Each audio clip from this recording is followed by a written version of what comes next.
What's up, everybody? Welcome back to another edition of the 10-7 MMA. I'm DS, and I'm joined on this wonderful evening in September by my guy, Dino Bam Bam. What up, Dino? What's up, my brother? How you doing today? Just chilling, bro. How are you? I'm doing great. We're coming off an absolutely insane, and what did I call it? To me, it probably the greatest upset in combat sports in the last 20 years. Argue about it in the comments. Today, though, we're here to cover, what is it, Noche, what is it? Yeah. Noche, what is it called, bro? Noche UFC? Noche UFC. UFC. UFC. Something like that. We've got an interesting, obviously, main event. It's the rematch, Grasso versus Shevchenko. And if I recall correctly, we had a little video that we made a few months ago where we talked about who we thought would end up with the belt at the end of the year. I picked Alexa Grasso. You picked Valentina Shevchenko. We'll see if we stick with those picks by the end of this video. In the meantime, Dino Bam Bam, can you please let our kind friends and our new subscribers know? Yeah, we got a couple new ones. Let them know what they need to do or what they should do. Highly suggested. We highly suggest that you guys click the little thumbs up if you're enjoying the video. If you're not one of our subscribers, do us that favor. Click the little subscribe button. Ring the little bell. That's the shout out to our new homies from Myanmar or Burma. I don't want to get political about it. We don't discriminate, India, the Philippines, Indonesia. We got a ton of fans out there. For some reason, and listen, let's go. You know, this guy's a huge Anshul Jubilee guy. Massive. So, you know. You like that one guy that smoked squares as he was like messing people up in the road to UFC? Love that. Yeah. I love that. So what's not to love about a guy just ripping darts and then fucking people up? I like it. But yeah, shout out to those guys.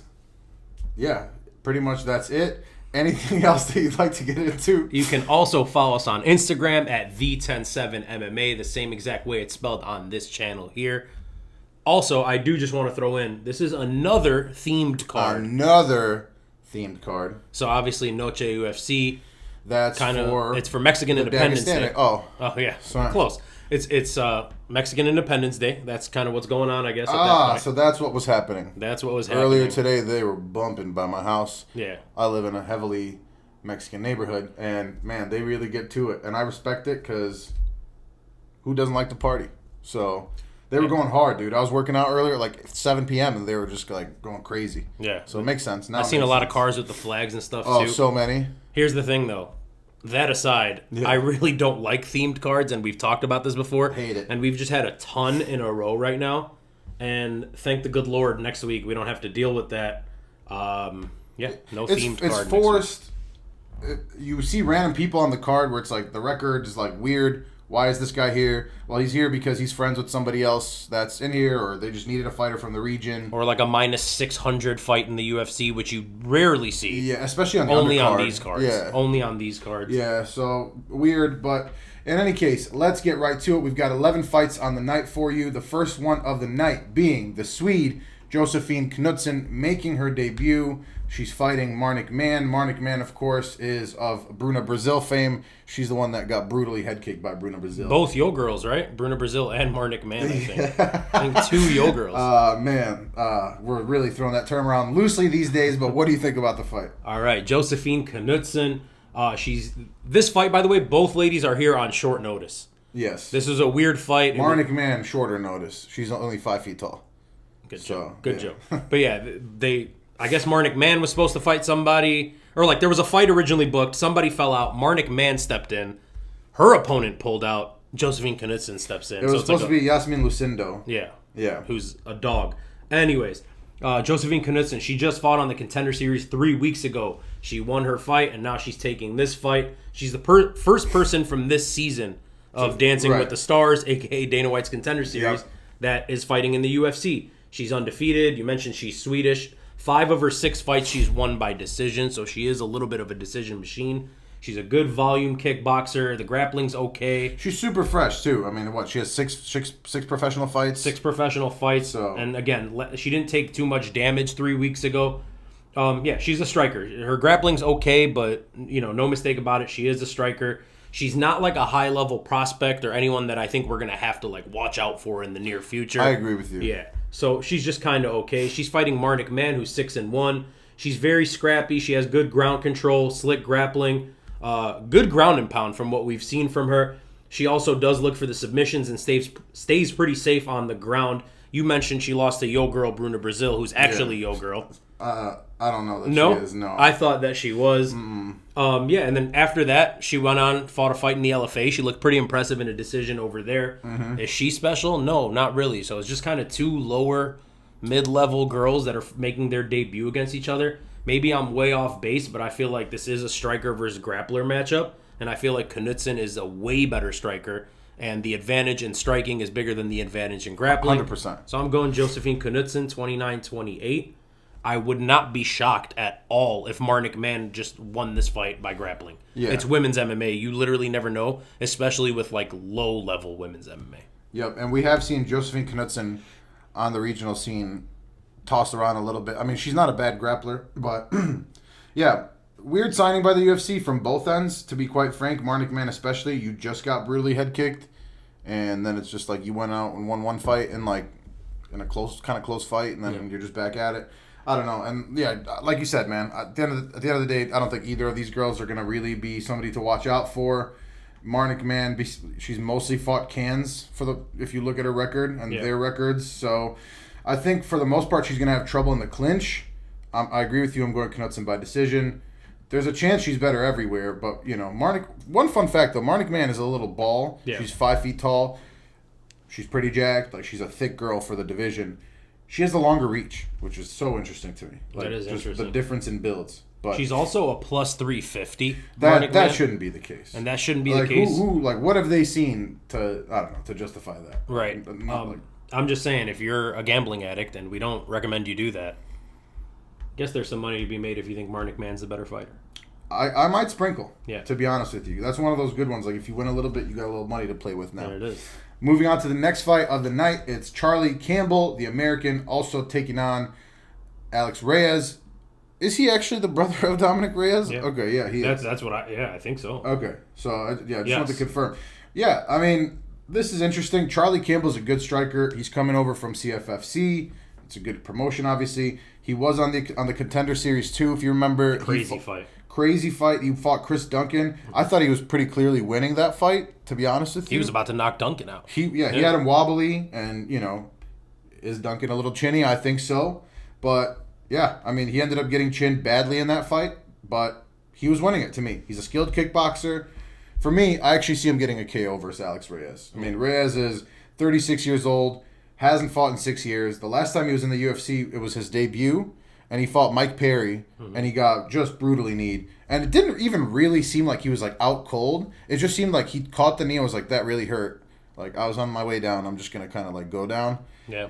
He didn't look bad on the feet. Like, he didn't look terrible. But, man, Mike Perry, once he smelled blood, he just went for it and messed him up pretty bad. I'm kind of shocked he's back. It's literally been, like, 6 years to the day. Yeah. And he's now 36 years old. And it was your debut to begin with. Yeah, and you look bad, and you got knocked out. So maybe it's the family name. You know, maybe it's just like, here's a guy returning. Remember this guy?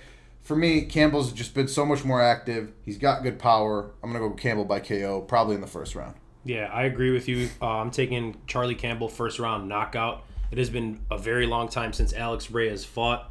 And did he look that great? No, he when he was 30? Like, right, he never looked that great. You mentioned he fought Mike Perry that day.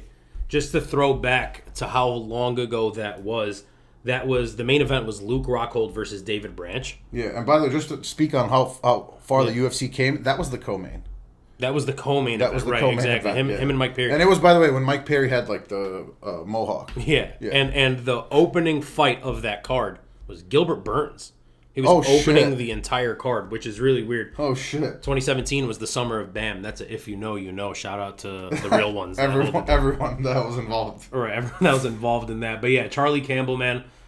KO round 1. Really, again, another random thing. Charlie Campbell, I thought he was in the UFC already. Yeah. And what's weird about it is 2 months ago on that, was it CFFC or was LFA? Whatever card he was on, it had... what's his name was on the card? Dawkins. Yeah. Dawkins was on that card. There Kyle? was There was an Albanian guy that was the champion of that league that was on that card, and I remember distinctly watching that like 2 months ago. Mm-hmm. And I was like, oh, like Charlie Campbell, and I was like, he's not in the UFC. Yeah. Like I was really tripping. Yep. But I guess that's what happens when you watch a shit ton of film randomly. Yeah. So whatever. And you see like a guy's like kind of good, so you're like, yeah, so maybe. I think he deserves to be in the UFC. He's a little chinny. If we're going to talk about some negative things, he seems a little chinny. He is wild, and he's very damn hittable. I mean, you but say he's a that good fighter. based off the Chris Duncan fight? Based off the Chris Duncan. Chris Duncan has got some power. Okay, I'm sorry. Let's not say chinny, but he's very hittable. He's hittable. Oh, he's hittable. Very he's hittable for sure. He does not move his head much. And he had Duncan damn near out, Yeah. and Duncan had enough power to knock him out. Is that kudos to Chris Duncan? Probably. Yeah. So I may be off base by saying chinny. I apologize for that. No. Yeah, shout out to Charlie Campbell, man. He's a Sarah Longo guy, so that's my squad. Okay, there you go. Shout out Dennis Bazukia. Moving on to the third fight of the night, it's Tracy Cortez versus Jasmine Jasudavicius. She's been super active. Tracy Cortez obviously has not been. She's very attractive, though. She's very cute. She fights once a year. Did she hurt my boy Brian Ortega? Like, did she break up with him? We'll talk about some rumors that were going around. Really? I want to hear about that. But first, I'd like to hear what you have to say about the fight itself. Okay, I want to throw in that Jasmine Jasudavicius is very quickly becoming a my girl. Yeah. I was like not at all high on her. Me too. I was very low on her. Same. I didn't think she looked great. I don't know. And I think for me, the biggest reason was that she fucking lost to Elise Reed. Yeah. Elise Reed, we're going to talk about her later. Unfortunately, she's not good. She's not good at all. So I think for me, that was really it. Is like, I know a split decision, but dude, what the fuck? But then, dude, she has looked so impressive in her fights after that. Sure. And then it's like, she beat Kay Hansen, and it's like, Kay Hansen's mostly an OnlyFans model. But the Miranda Maverick fight was very impressive. I sent you the free link that one time, too, by the way. Shout out free links. But yeah. Y'all need that. Let me know. $5 in the Discord. He got y'all. But anyways, Tracy Cortez versus Jasmine Jasudavicius. I wanted to do a special female prelim edition of What Do They Drink? Wow. Yeah, that's how I felt. Tracy about Cortez drinks like a tequila sunrise or something like that. You know, Okay. Or maybe like a, I could see like Aperol spritz. Okay. Something like that. Yeah, something like light. Something a little bougie, a little light. Yeah. Oh, she for sure drinks champagne. There's no question. 100p. Jasmine Jasudavicius? Jasudavicius? Jasudavicius? Fuck off. I'm not going to deal with that, Yeah. you know? She's Canadian. I mean, I bet she shoots some whiskey. Yeah, she looks like the type. You know? Yeah. Yeah. I get it. Right now. That's how you feel? Yeah. All right. So let's start. Tracy Cortez, really good grappler. She's going to go for the takedowns early and often, and she is very dangerous. Against just No, in general. Yeah, I'm just saying in general that's how she is. She's weirdly strong. She's very strong. She's weirdly strong. She's cute. She's not that she's big. She's like little dainty. She's dainty, and then like she's fucking weirdly strong, dude. Yeah. Like Well, you can see that. Her and our boy T City probably doing a lot of wrestling? rolling. Yeah. Doing a lot of rolling. You know what I'm saying? I feel that. Good But for him. she has great jiu-jitsu skills. If she is able to take Jasmine down, Jasmine could be in some trouble because, like I said, she has very high-level jiu-jitsu. On the feet, Tracy Cortez is okay. She seems to be getting better every time we see her, but she literally fights once a year. Look at her, she literally fights once a year for the last 5 years. Once a year. That's what I'm saying. But her striking does look better than when she first started. It's still nothing to write home about. Jasmine, on the other hand, she is also a beast grappler, a wrestler specifically. You've mentioned time and time again when we've talked about her, because it seems like we talk about her every month. Dude, we talk about her so much. That she was like a Canadian multi-time national champion, judo and wrestling champion or whatever. She's 5 years older here, which is kind of surprising. That is so crazy. Yeah. I would say Cortez, you could argue that she fought the better comp. Yeah, I mean, she's been in the UFC for longer, right? She has a win over Erin Blanchfield, but that was years ago. Yeah. So Jasmine's okay on the feet. Let's not pretend that that's at all what she wants to do either. She does want to fight on the ground. She dominated Miranda Maverick last time. To me, I don't understand the odds here. What are the odds? I just want to make sure that we're right with the odds, because you corrected me earlier. Mm-hmm. Jasmine Jasudavicius is a plus 110. I don't see how she's the underdog here. I feel like she didn't start it as that. Yeah, I feel like the fact that she's cute and like people like her. Maybe that's swinging it. Is she Mexican or Filipino? She looks Filipino. I would assume Mexican because she's on this card. Right. You know? Yeah, she's Mexican. I'm pretty sure I've seen her in like the Latino month things. Yeah. But anyways, Jasmine she's too good to find herself in a shitty position on the ground is my thought process. That's a very ambiguous looking Mexican couple when they were together, by the way. Because Ortega looks like Ukrainian. Literally. Shout out Ukraine. But yeah, anyways, I think Jasmine's too good to find herself in like bad positions. Of course, if she does get down there, like I said, Cortez can find the sub. But if this fight ends up staying on the feet, Jasmine's the better striker here. Jasmine, 29-28. Yeah, for me, yeah. I mean, this is, to me, maybe the closest fight on the card, aside from the co-main. Neither of them are, like, great strikers. Cortez is the better submission artist, or the better jiu-jitsu player, let's say. Yeah. Whereas Jasudavicius is the better wrestler. So, for me, it really just comes down to the activity level. We've seen Jasmine. She is in her prime right now. Yeah. She's rolling. She's got some good wins under her belt. She's not taking pictures with Paulo Costa in the hotel room where oh shit, dude, I forgot about that. That was crazy. Shout out Bohachinia. He's fighting Boers really soon. I would watch that, by the way. Like, if that was like leaked somewhere, I would like them to. Oh, the Paulo Costa, Tracy Cortez fun tape? Those are, some good looking people. Anyway, this is her third fight this year, dude. It's September. She might be able to get 4 in if she doesn't take a lot of damage here. That's almost Kevin Holland numbers. Tracy Cortez is tough as hell, man. She's weirdly tough. You can tell she grew up with brothers. She's a great jiu-jitsu player. She's strong as hell. This is super, super close to me. Like, super, super close. I am going to go with Jasmine Jasudavicius, mostly because I think she's got the momentum. She's rolling. But we see this all the time, though. It's like somebody takes 1 fight, wins, 2 fights, wins, 3 fights, wins. Looks a little worse, though. 4th fight, you know what I mean? It's like loses. Maybe should have won, but loses. So will we see that? Maybe, but I just can't. It's close as hell, man. I might change my opinion. I'm going JJ in this one. Let's get it. Have we agreed on everything? Yes. Yeah, okay. Moving on to the 4th fight of the night. It is Edgar Chairez, another Mexican guy, versus Daniel Lacerda, the Brazilian. This one's in the flyweight division. Another interesting fight, kind of a weird one for me, to be honest with you. Should either guy be in the UFC? I don't think so, personally. If anybody should, it's certainly not Daniel Lacerda. Daniel Lacerda, has every opportunity that he's had, he's gotten his ass kicked. But he kicks ass before that. That's like his whole claim to fame. For how long? Right, yeah. So, I mean, the cardio's bad. The cardio is just really bad. He throws blows, like he gives it his all. Edgar Chairez is just tough as hell, man. Like he was beating the shit out of Tatsuro Taira when he was like a very highly touted prospect, where it was like, oh shit, this kid could be like Rinya level.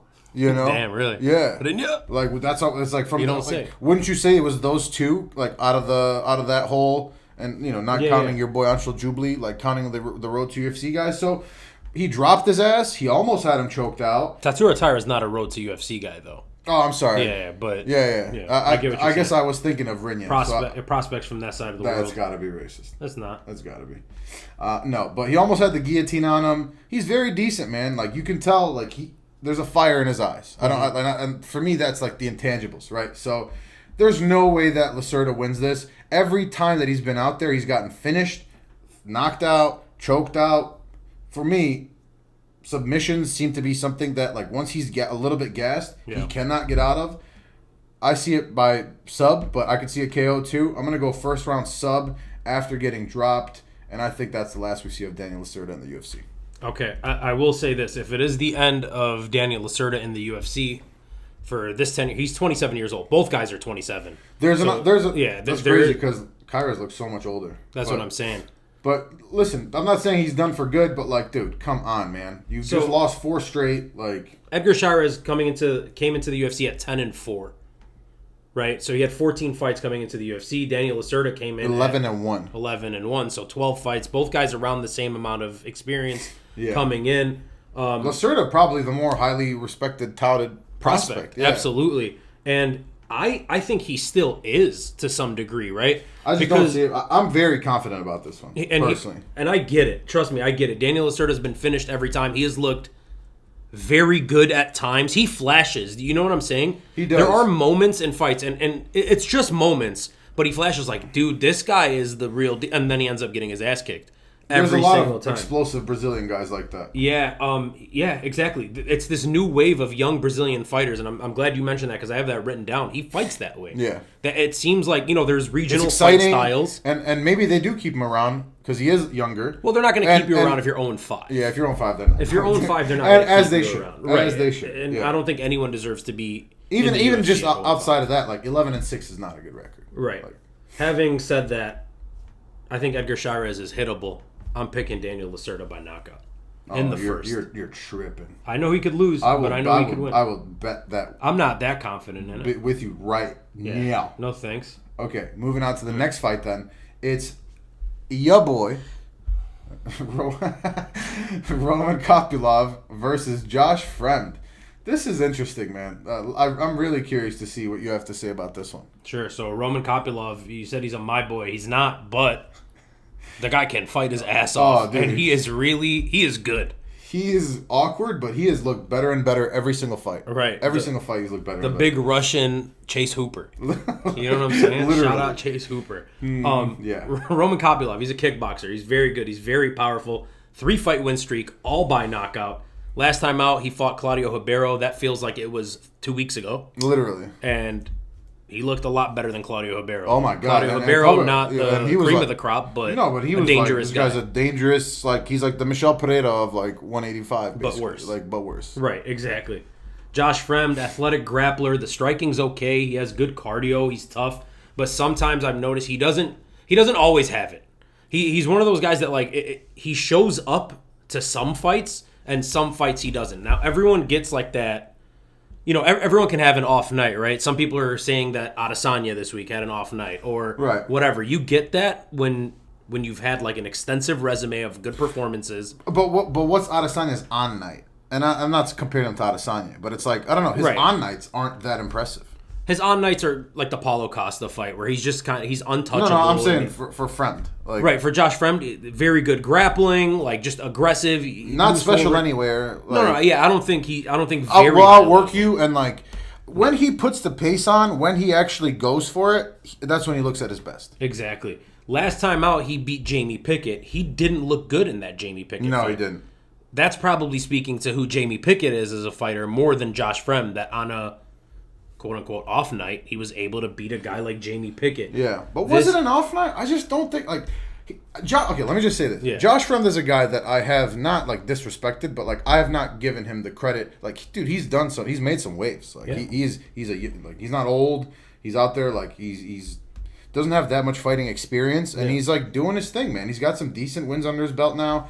He's been better than I've given him credit for. Sure. It's not like I've fully reformulated my feelings on him. After watching film, I'm I don't know, man. Nothing stands out really. Nothing. I don't know. What do you think? Yeah, I get it. I mean, again, he doesn't have a lot of power. He doesn't have he's well rounded in the sense that he's okay at everything. There is nothing that's that really stands out about him. He'll never look uncomfortable. He's a pretty good wrestler, I would say. Yeah. That's his best thing. And to me, if he wants to win this fight, he obviously needs to take it down to the ground, because Roman Kopylov is going to piece him up if they stay standing. Roman Kopylov, we've seen him struggle being taken down, but in the last 4 or 5 fights, we haven't seen that. We've seen very good takedown defense. Everyone that he fights wants to take him down. Yep. And I think he's learned that. And he's learned that, right. He's improved his grappling defense. I'm very confident in his skills here. He made me a believer. Roman Kopylov, late round 2, round 3 KO sounds about right to me. I think Fremd, as he starts to slow down, not that he has a cardio issue, but once, he starts to slow down a little bit naturally as the fight comes, I think Kopylov finds a kill shot on him. Yeah, it's an interesting one. Maybe both guys, initially I didn't give enough credit to. Yeah, More I so agree. Josh Fremd, though. But still, like I said, man, I just really still don't see it. I think Josh Fremd is so well-rounded, but when you have somebody who's a clear tier, at least better than you at one of the aspects of the game, as Kopylov is in the boxing and the stand-up, Yeah. the kickboxing, which I do believe he genuinely will be. And like I said, he's a fighter that I feel like I've noticed him improving every single fight. time. So, for me, the other thing is, too, both of these guys at times, like when they're at their worst or when they've lost fights, they have been lower input, right? So when they don't go for it, when we talked about Kopylov last time before the Ribeiro fight, that's what I said. That was my key point for him was he needs to be active. He needs, because Ribeiro's going to push the pace. After that first round, though, weather the storm, but then Kopylov needs to push the pace. If he does that, and I think he will, I think he'll win this. Josh Fremd is a tough dude. I'm going to go 30-27, but in a pretty close fight. Like, none of the rounds are like 10-8 or close to it or anything like that. So, cool. Moving on to the next fight of the night, it's Loopy Godinez Lupita versus Elise Reed. Straight up my girl.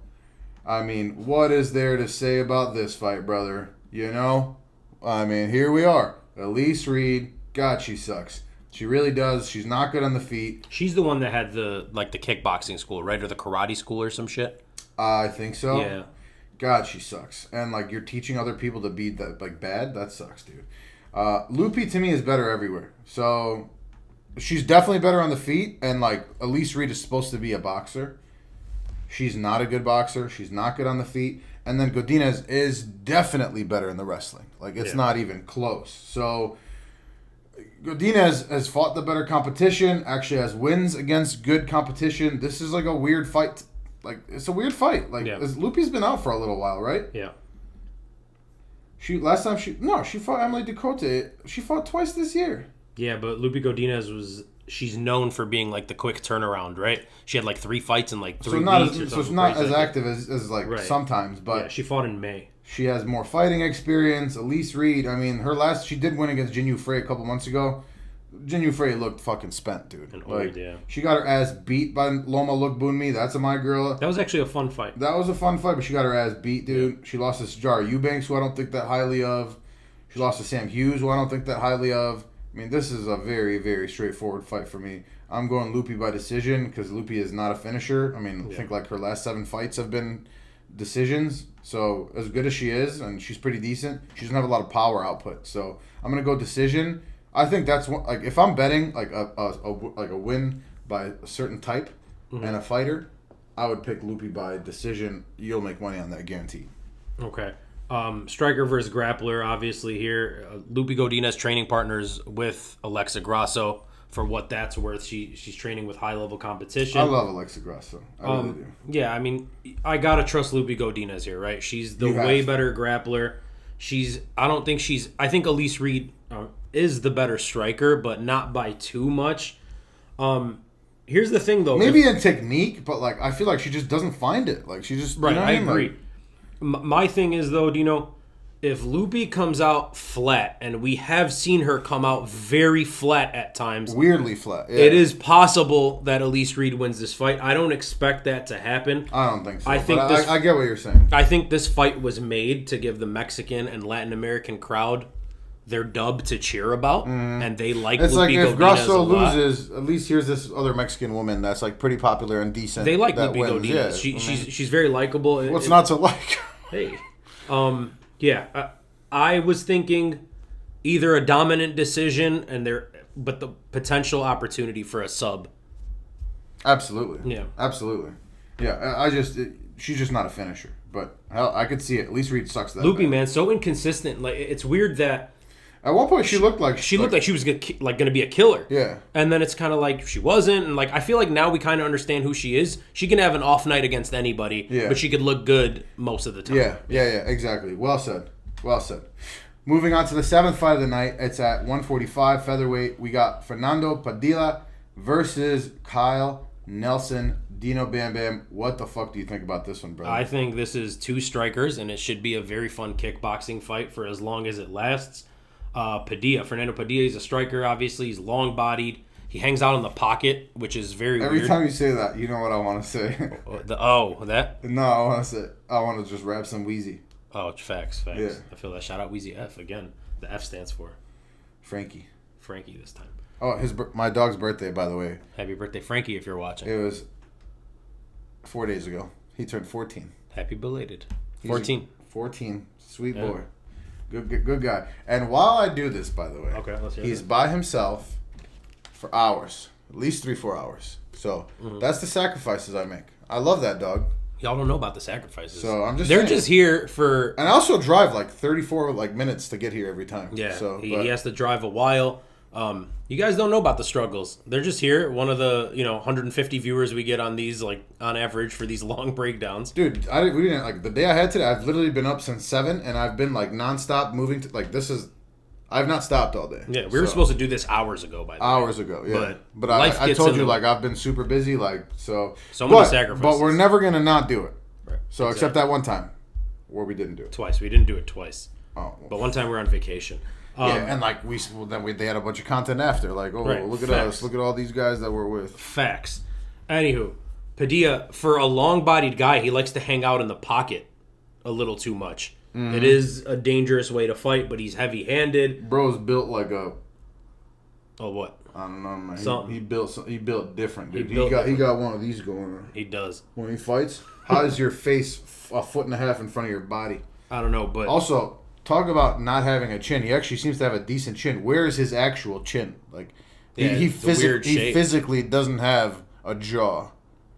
Like how does he fold fitted sheets? You know what I mean? Yeah, I don't know. So, by the way, is that a shakeless cup? No, they're actually number 3 in the nation. Shout out Florida State. Yeah, you gotta share number the fandom. 3 football team in the country. Is a big FSU guy. So if you didn't know, now you know. There it is. That's another if you know. But yes, please go ahead. Anyways, he hangs out in the pocket a ton. He's not a wrestler by any stretch, but the jiu-jitsu is actually pretty damn good. He started off as a jiu-jitsu guy. Yeah, and then he was like, "Fuck this, I love boxing." I like striking. Yeah, he's active as hell on the ground. Then you have Kyle Nelson. We know all about Kyle Nelson, another striker, good power. He's very technical. He can at times he like pushes forward a good amount, but then he gets weirdly inactive sometimes. Like you'll see it in the same fight. He forgets, like, and you'll see it in the same fight. It's not like a fight to fight basis. Like, oh, he didn't show up today. It was like, no, he was just doing it a minute and a half ago. Now he's just like stalking you, but not doing anything. Very weird. He also likes to get in the pocket and brawl as well. So to me, this is going to be 2 strikers. They're going to stand in each other's face and swing. I think this ends pretty damn early one way or another. I think somebody's getting knocked out. I think it's probably not going to be the guy that doesn't have a chin on his body. So I'm taking the younger fighter here in Padilla. I think he gets a KO in the first in a very high-paced fight. Yeah. I agree, and the only reason it'll be high-paced, in my opinion, is because of Padilla. Because Kyle Nelson is hit and miss. Like, I feel like he's a very reactionary fighter. You know, he's not. He's like technical, yeah. So he's technical, but like, he's down to have like a, like he's like the, like who's the Cowboys' new offensive coordinator? Not Schottenheimer. Is it? They have a very slow pace of play, basically, and like I feel like he has that going on. But Padilla, man. Very crisp boxing. Like when I forgot that he was like a jiu-jitsu guy, and literally that's what he started as. But this dude loves to strike now, and I get it. He's got fast hands. I think he's gonna have the speed advantage. I think that's gonna be a big difference here. Yeah. He's the taller guy. He's got a 5-inch reach advantage. This fight is gonna take place on the feet. If it goes to the ground, he's got the advantage there. He could get a sub. Kyle Nelson is actually decent in the clinch, but man, Padilla, I feel like. Sometimes he's built. First of all, he's built weird as hell, dude. He's got the thick, long neck. He's got like no jaw, right? And then he's got just like all one like. It's like nothing, dude. Yeah. And then he's got like big ass lats and like delts, and then his waist is tiny and his legs are like whatever. But it's just like he's got like a swimmer's build, dude. I feel like this guy like will hit a mean ass 200-meter butterfly. Yeah. And I don't know. For me. I think Padilla is going to be able to use his natural gifts. I think it's going to be too much to overcome. He does a great job as a tall guy leveraging his length into power. Does that make sense? Mm-hmm. And a lot of tall guys don't do that. Like, he's a guy where he will throw straights and he will actually use that reach advantage. And we saw that in his last fight when he got the knockout. So, I think he's going to get the finish here. I'm going to say second round. Second round KO. He was booked at one point, Fernando Padilla, to fight Chepe. I saw that, dude, and I forgot to bring that up. Holy shit, I would have loved to see that. And Chepe is tiny compared to him. Holy shit, I would have loved to see that fight. Early loss in his career to Dan Ige. I saw that too. Lost to Spike Carlisle, a UFC veteran, and then he beat some guy named Fard. Fard. So that's unreal. Yeah. Let's get it. Moving on to the next fight of the night. It's the most German-sounding Mexican man of all time, or at least in the UFC, Daniel Zellhuber versus Christos Giagos. Zellhuber, very tall, very rangy, 77-inch reach, super technical striking. Yeah. Very young still. I think he's 24. The kid definitely has a future in the UFC. He did lose to Trey Ogden. Is Trey Ogden the best fucking fighter? Like, no, not really. But I think Trey Ogden, at least to me, is a little bit better than I thought he was. Yeah. Right? So, it doesn't look amazing. It doesn't look as bad as I thought it did at one point. Looked really good versus Lando Venata. Venata's oh my God. Yeah. I mean, the who's who of... he's fought the who's who. So, true veteran... Dropped his ass, almost finished him, looked really good. He's got decent power. Giagos is such a weird fighter, man. He looks so scary. Like, he's got the build of a guy who's, like, powerful as hell, and he is, but he just never really translates it into the fights. And he never looks that great in the octagon. He has a bunch of really bad one-sided losses. There's a reason he's 20-10. I mean, that's not a good record. He does have power. He can be scary, but it's a 6-inch reach advantage or something like 5.5, 6 inches. I think the fact that the technique difference is vast. Zellhuber is not without power. The reach advantage. This fight's going to take place on the feet, let's be honest. Could Giagos just like man strength somebody who's 24 years old? Of course. Mm-hmm. He's that kind of guy. He's got the power. He's fought some really good guys. He's lost, but I mean, he's fought them. Yeah. I just can't pick against Zellhuber. The younger guy with the reach advantage, who's more technical, and this fight probably will take place on the feet. I'm going to go Zellhuber by decision here, 30-27. Okay. I want to point out for Christos Giagos really quickly the strength of schedule that you were talking about. By the way, he did beat Ricky Glenn in nice fashion last time. Ricky Glenn looked fucking terrible. Yeah. Terrible. And that's fair. His losses in his career, besides the first two who are to, like regional guys, or I believe they're to regional guys. Yes. Regional dudes. After that, once he got to the UFC, losses to Gilbert Burns. Those good fighters. Right. Chris Wade, who's a PFL champion. Josh Emmett, title challenger. Shamil Nakayev, who was undefeated. Charles Oliveira. Drakkar Klose, who's solid. Armin Sarukian, and Thiago Moises. Listen. Those are the losses. That's the definition of... Bro, you got guys who were veterans who were good... champions who were good, and then like guys who ended up being like better than we ever knew they would be because they were just early in their careers. Yeah. And you just like talk about getting the short end of the stick. Like, yeah, impressive resume to be 20-10 and have fought all those guys. Then, as you mentioned, some decent wins as well. I feel like he's just like a regular dude with decent power who just happened to like have like the worst possible luck of the route to get there, these guys were early in their careers, but looking back now, it's like, holy shit. You had to fight all those guys. Now looking back on it, those guys are fucking really good. Like, half of them fought for titles. Literally. Daniel Zellhuber, long-bodied as hell. He looks like Yair, kind of, like body-wise. He does. Like, he's got like that. He's not as lean. He's not as lean as Yair, but he's tall, he's rangy, he's powerful, very technical. He's stupidly active when he gets taken down. Mm-hmm. He is like, how he'll fish for submissions like off his back like nobody's business. Mm-hmm. And he's got the length to do it. Exactly, and that's what makes him very dangerous. Christos Giagos, 33-year-old vet, grappler at heart. The striking's okay, but he does have power.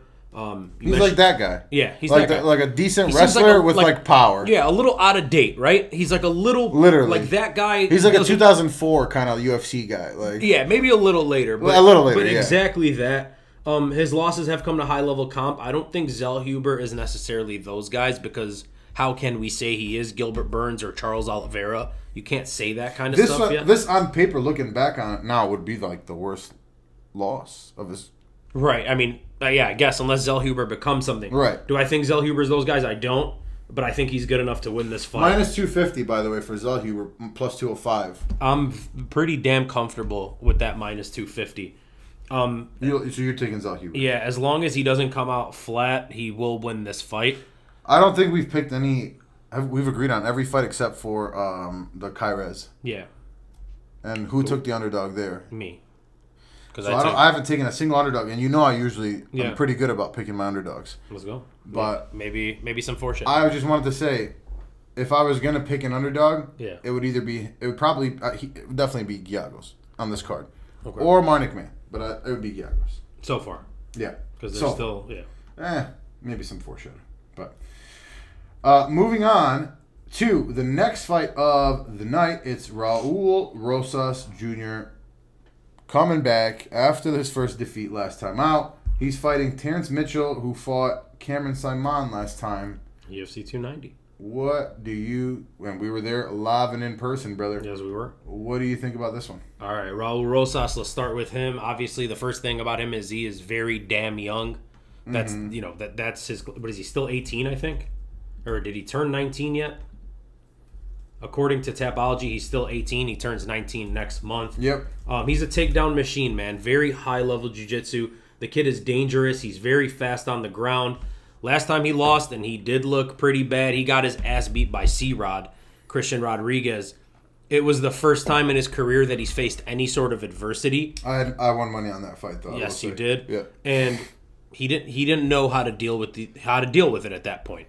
But again, do you give him a pass because the kid was 18? You know what I'm saying? I think he gets a pass for a while. Right. He would get more of a pass if he shut the fuck up. But facts. He's training at a real gym now. He gets good competition against good competition. He's getting better every time we see him, or so you would hope. That's kind of the plan, especially when you come in at 18.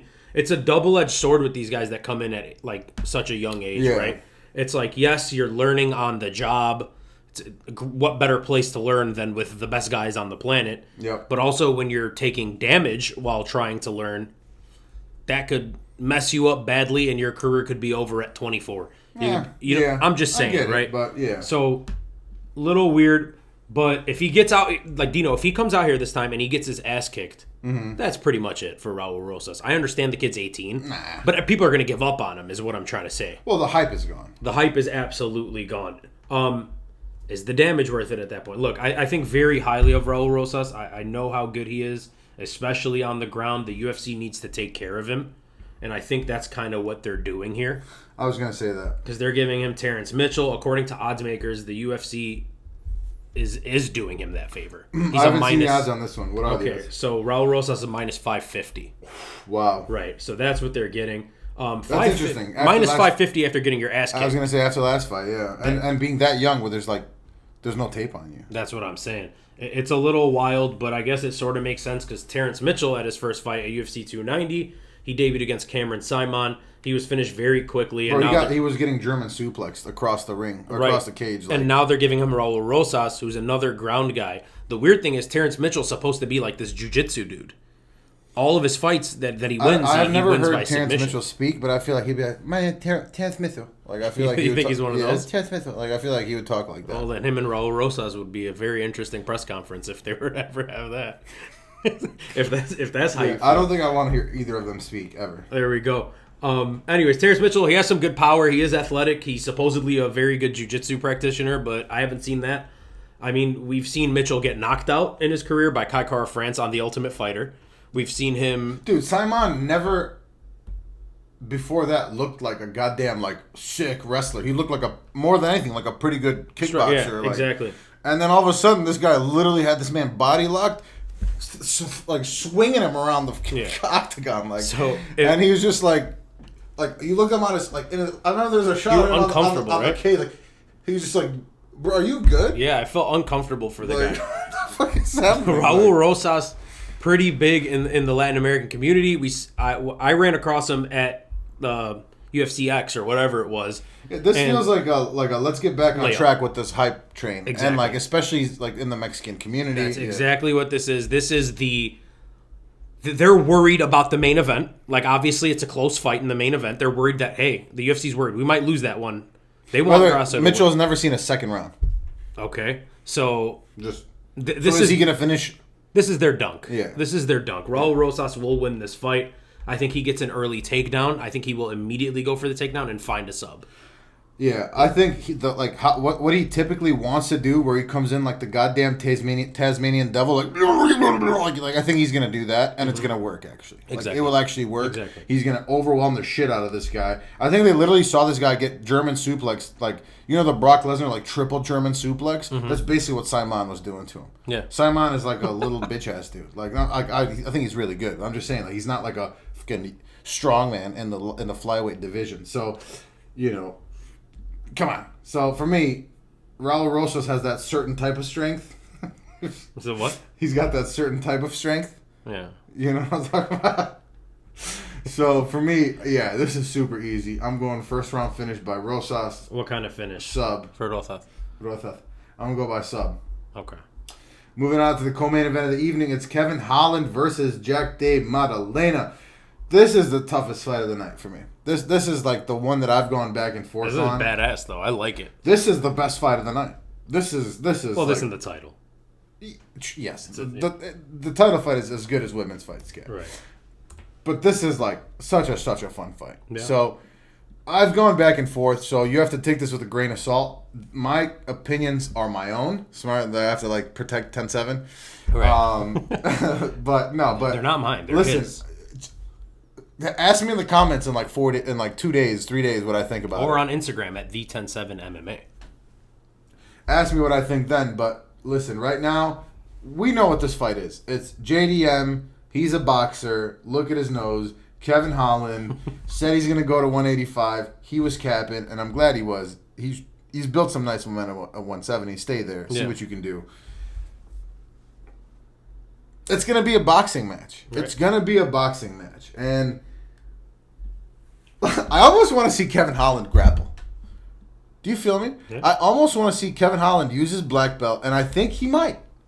And I think he could. And I think if he does, he has a better chance of winning. But even without that, I'm going to go Kevin Holland in this moment. Ask me tomorrow, it might be JDM. Either one of them could get slept. When you have two high-level, strong, powerful boxers, dude, like, I don't have to tell you. Right. You know what it is. It's JDM versus Kevin Holland. This is a good-ass fight. Like, tune into this shit. Like, yes. If you have a friend who doesn't watch UFC, put this shit on when it's about to happen. It's for sure that fight. Yeah, literally. It's for sure so, that fight. More than anything, I'm just excited for this fight. You know what I mean?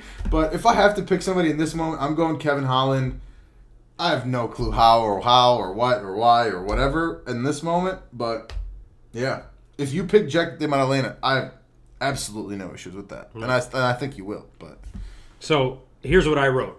And you said most of it. It's like, I don't think we need to break this fight there's down. There's nothing to say. It's like, going to be a fucking technically. banger, dude. Yeah, it's like, Kevin Holland versus Jack Della Maddalena. And you know what? There's nothing technical. Like, they're technical fighters. Yeah, 100%. But they're going to fucking bang, dude. I want to point this out. Like, We know the whole Kevin Holland is active thing, right? Yeah. We know the whole 5-0 in 2020. That was his year. It was like pandemic Kevin. That was so crazy. Apex Kevin, like whatever it was. He is not valued enough for how much he did for the company. No, he went like, absolutely crazy. oh my He was God. like skyrocketing towards superstardom. That's, by the way, one of my top 3 probably interviews that I hope we one day get. It would be Kevin Holland. Kevin Holland? He's one of like probably top 3 for me. And I'll tell you, it might be closer than you think. Shout out to our boy T-Rex. T-Rex, absolutely. T-Rex, good friend of Look the program. out for that soon. Good friend of the program.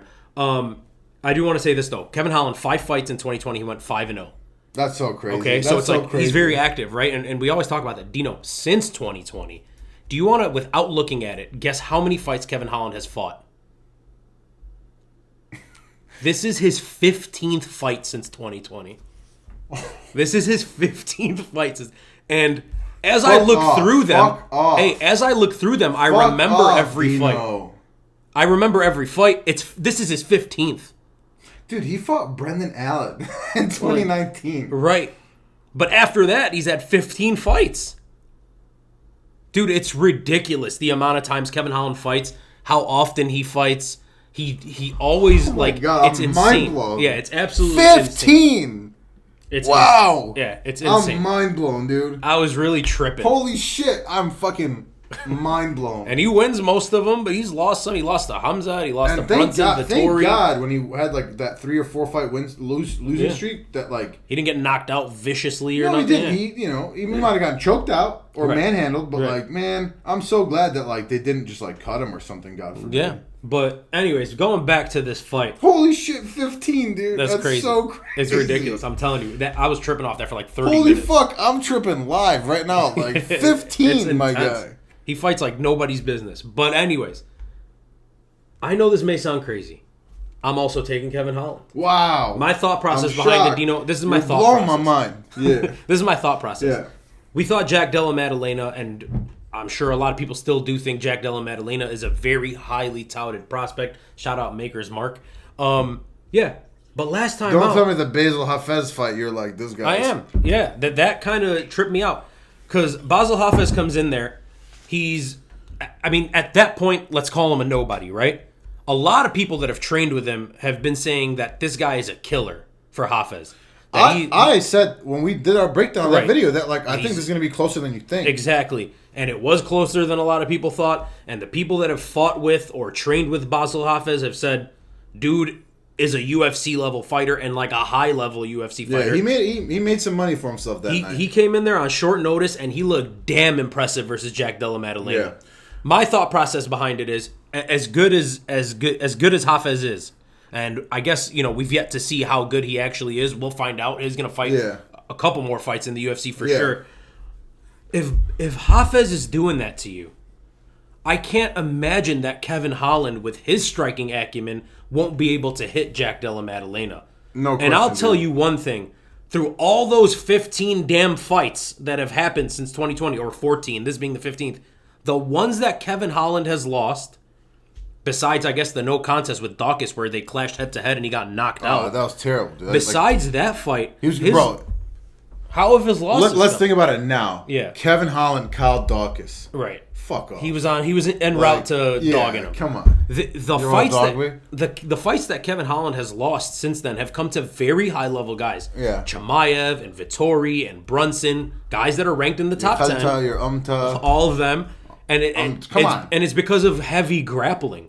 Della Maddalena is not going to come out in heavy grappling. I'm telling you, if anybody will, and I could see it. I could see a Kevin Holland sub in this fight. That's what I'm saying. I might sprinkle. Do you think they got the odds for that up right now? Maybe, but Dino, if the Della Maddalena that fought Basil Hafez shows up, Kevin Holland is clearing his ass. I'm telling you that. Yeah, I know. Let's go. I'm going Kevin Holland round 2 KO.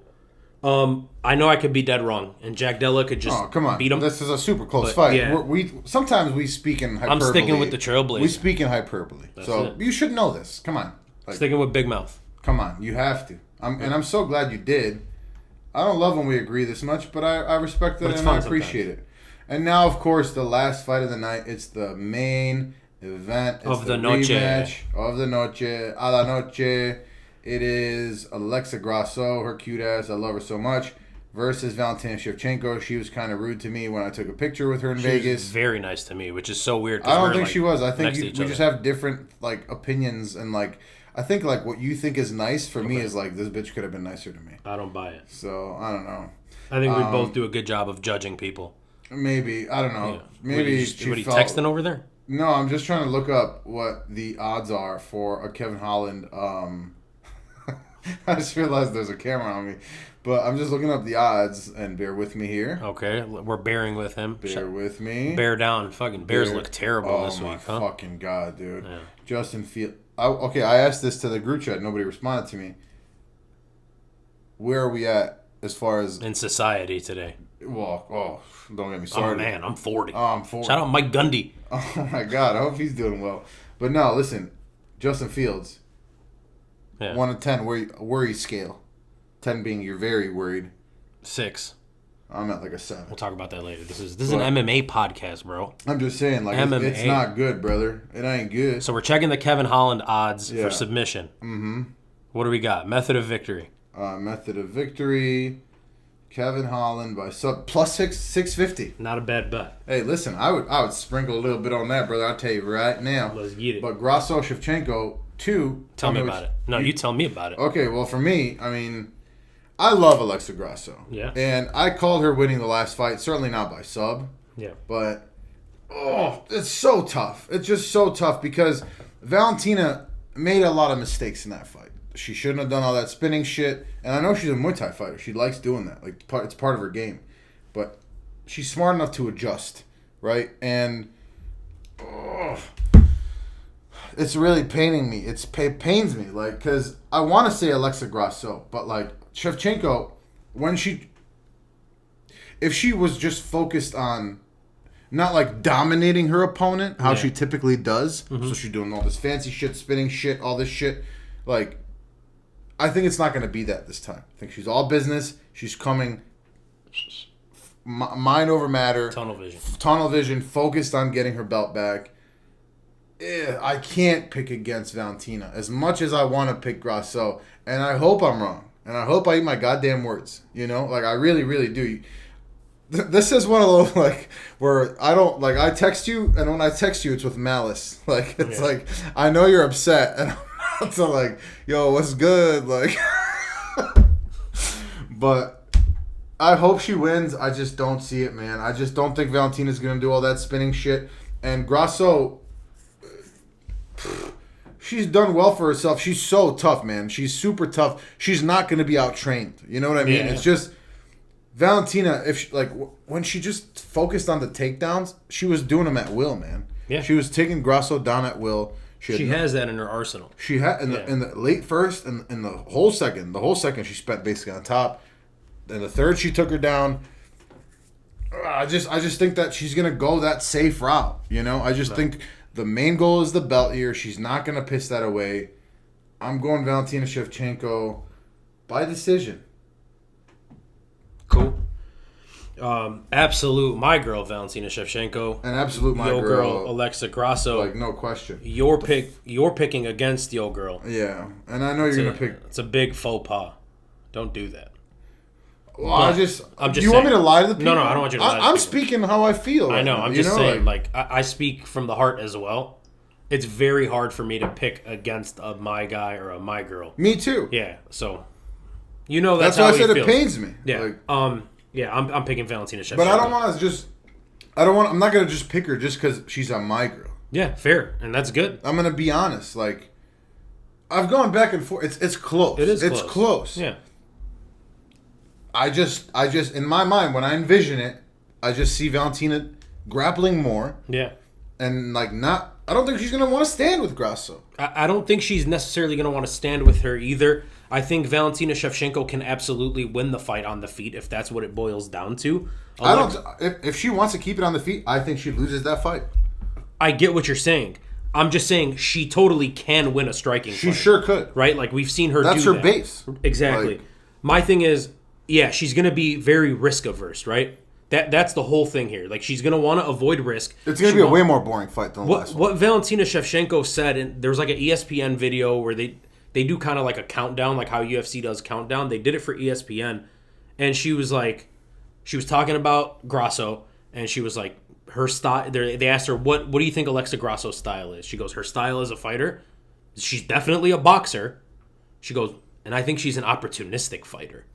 She's a lucky fighter. She goes, I don't mean lucky in the sense that like she's lucky to win, but she grabs, she notices, she seizes the. But that's like, right. That's. I don't think she was. I don't think she was positive, breaking her. Yeah. Yeah, I don't think she was breaking her for that. But she was like, this time I'm not going to give her anything to take advantage of. And that's. I think you just summarized what I was kind of trying to say. Yeah. Is like That's why I'm not. And again, I hate that I'm not picking her. Don't make me feel like that. No, I'm just saying. I can't like. So what are we doing here? We're breaking the fights down and giving what we think's going to happen. Our opinions, right? It's not what I want to happen. Yeah, it's what I think's going to happen. Fair. So I think Valentina Shevchenko will win this fight as well. I am also going by decision. I think it will be a pretty dominant decision, 49-46 type thing. Maybe even a 50-45 if she's able to utilize the takedowns and just kind of control Alexa Grasso. Couple things I want to point out. I see it that way too. Yeah, a couple things. 49-46 is what I see. Sounds right. Yeah. A couple things I want to point out. First and foremost, random that we're getting a title fight on a not UFC or on a not Noche pay-per-view UFC, card yeah. at Noche UFC. The second thing, the UFC has been very shady with what they're doing with rematches. So Oh, I hate that. Izzy might be getting one. Aljo definitely doesn't get one. No matter who wins, I don't like, want to see this trilogy. So that's what I was going to ask. No matter who wins, I don't want to see this. If Valentina wins, you think Grasso doesn't get a rematch? Well, listen, if Grasso wins, it's definitely not happening. Well, yeah. How can you win 2 in a row unless you're Max Holloway? But even if Shevchenko wins, yeah. and this is coming from Alexa Grasso is my personal favorite female fighter. Yeah. Period. Okay. Even still, I don't want to see that shit. I think if Valentina wins the UFC... Give it to Blanchfield. Give it to Blanchfield, give it to Tyler Santo, whatever. Easily. Here's my thing. I think the UFC, if Valentina wins, which I think she will, I think the UFC will give Alexa Grasso a rematch. I would hate They're that. pushing really hard for this Latin American, Mexican market. I would really hate that. Regardless, it is what it is. One more thing. I'm going to be watching these fights at a wedding. Fuck, dude, we were just talking about that. So I was annoying. watching Strickland beat the shit out of Adesanya at Oktoberfest in Chicago, and it's like obviously a German fest. Yeah. On my phone, or my sister's phone, because my phone died, and I was like, Of course. Right. it's okay if I watch Right. Our phone. And I'm in an Uber with this dude who's just like, I'm just like, oh, hi. Dude, the worst. I hated that. And here's the worst And part. it's like, oh, everybody's just like, just panicking. doesn't What's give a this fuck. big guy yelling what's about? this dumbass bitch on? Yeah. Here's my biggest pet peeve about this thing. I've watched fights at weddings before on my phone. See, I'm blatant about it at weddings, though. Yeah. Unless it's like a friend that's like... Right. I've definitely stepped outside I've been drinking. Maybe time to go for a smoke. I'm watching the fight. Yeah. You know what I'm saying? I've definitely done that. The issue with this, and we're both not like white American guys. Right. We come from cultural backgrounds. Our weddings last until 3-4 in the morning. Oh my God, yeah. So it's like, come on, bitch. However, the wedding I'm going to is a half white wedding. Oh. And it's ending at midnight. Drew's getting married? So... Yeah, shout out Drew. It's ending at midnight. Yeah. And it's my girl's cousin marrying some dude, and my girl's Wait, like... is Voss Babe gonna be... No, shout out Voss Babe. Hey, but hear me out. So she goes... I was like, what time do I gotta be there? She's Hold like... on, why did I get invited to this one? This sounds like a wedding I'd be fun at, though. So I was like, what time do I gotta be there? Clean up. She goes... come at 7. I was like, what time does it end? She's like, 12. I was like, fire. So I just get to miss the card. That's what this is about. This is just about me missing the card. That was their whole plan. That's the whole thing. Yeah. I'm missing this fight. I'm going to have it on my phone. I don't care what's going on. We can be on the dance floor. When a dirty-ass salad comes out, you're going to be there, posted up on your... watching Raul Rosas fucking drool his way to a victory. Or whatever the fuck is going on. Anyways... Noche UFC. Noche UFC this Saturday should be somewhat fun. DS, do you have anything else that you want to add? No. He doesn't want to add anything else. He's DS. I'm Dino Bam Bam. Thank you guys so much for watching. If you enjoyed, we would love the thumbs up. Just do it. Just click the thumbs up. Hit the subscribe button if you're not subscribed. Ring the bell. He already made the sound earlier. And follow us on Instagram at the107MMA. Yuri Prohashka, the champion of the 205 division, or former champion of the 205 division. He's coming back. He's coming. Where he at, though? Facts. Shout out Jamal Hill, too. He's a nice guy. But, yeah, do all that stuff. Man, Jamal Hill, another top 3 guy for me. Yeah, huge your boy. Yeah, big time. So, thank you guys so much for watching. He's DS. I'm DBB. Peace.